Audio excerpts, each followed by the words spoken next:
Kim Pao sa Vancouver. Grabe ang kilig. May pa-dinner date pa after concert. ASAP Vancouver show. 336 million daw ang kinita. Tara, kwentuhan muli tayo.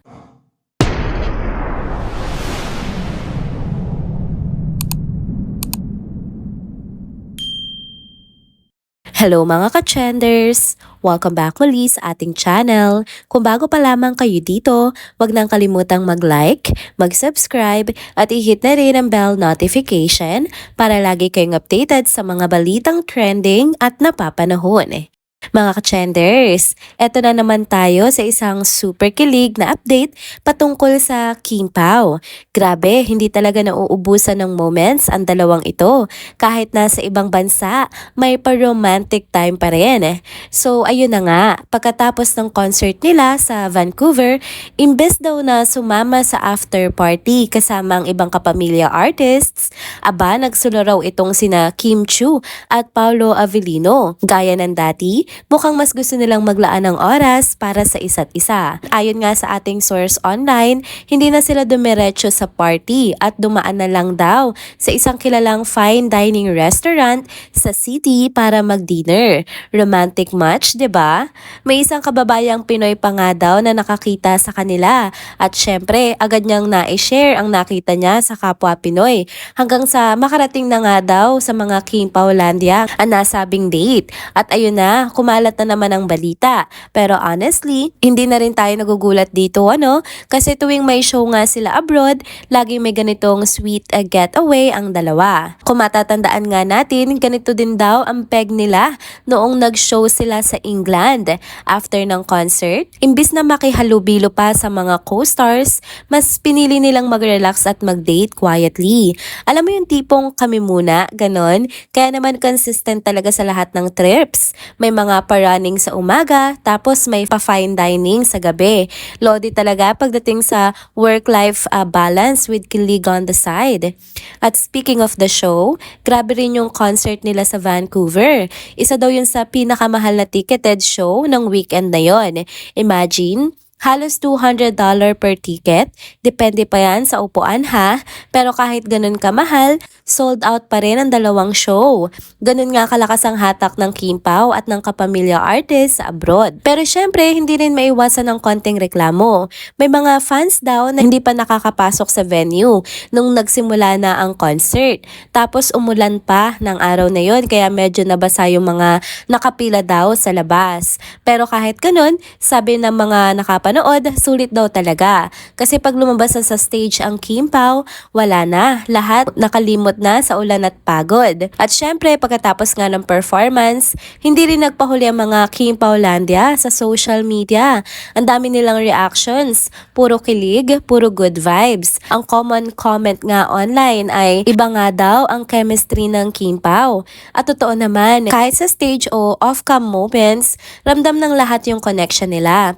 Kaya hindi na rin nakapagtataka kung bakit hanggang ngayon, trending pa nga rin sila. Iba kasi yung impact ng tambalang ito.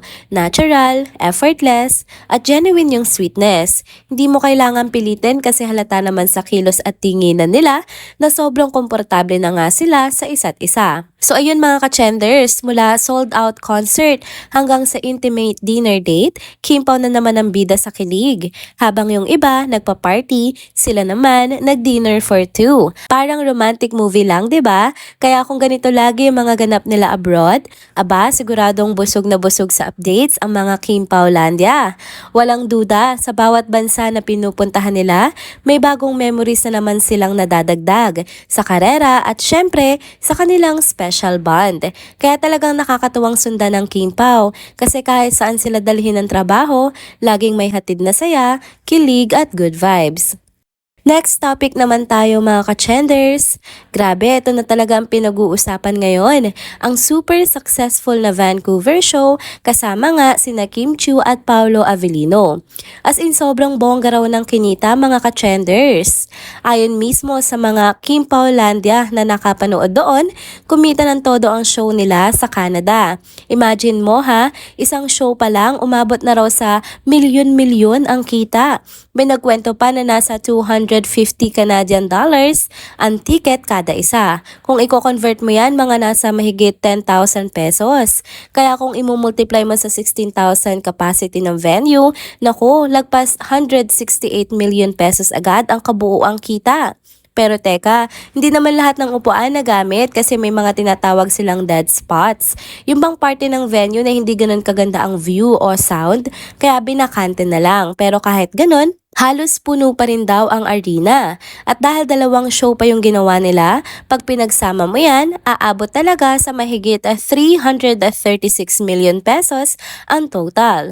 Pak, 'di ba? Ang lupit. Ang saya lang isipin na ganito kalaki ang suporta sa Kimpaw at sa lahat ng artista na kasama din sa ASAP Vancouver show. May mga fans din na medyo napaaray sa presyo ng ticket, lalo na yung kumuha ng package na nasa 550 Canadian dollars. Mga nasa 23,000 pesos yan.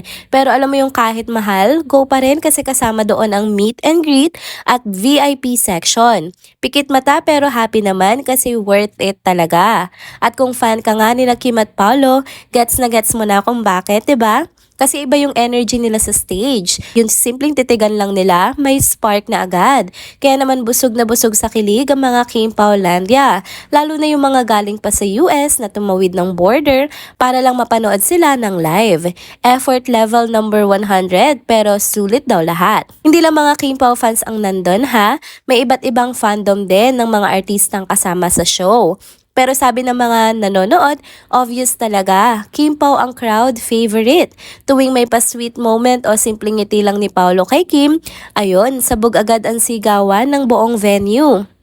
Pagkatapos ng concert, syempre hindi nawawala ang mga posts sa social media. Nagkalat ang mga fan cams, videos at pictures ng mga kilig moments nila. May mga nag-share pa ng stories kung paano nga sila naiyak, kinilig at kung paano nila namimiss makita ang dalawa on stage. Ang dami rin nagsabing sana may next leg pa. Baka naman daw may US leg soon o balik Canada part 2 kasi ang daming hindi nakaabot at gusto rin nilang maranasan yung ganitong kilig at saya. Pero more than the numbers at sa laki ng kinita, ang nakakatuwa talaga ay kung gaano kalaki ang pagmamahal ng fans sa Kim Pao.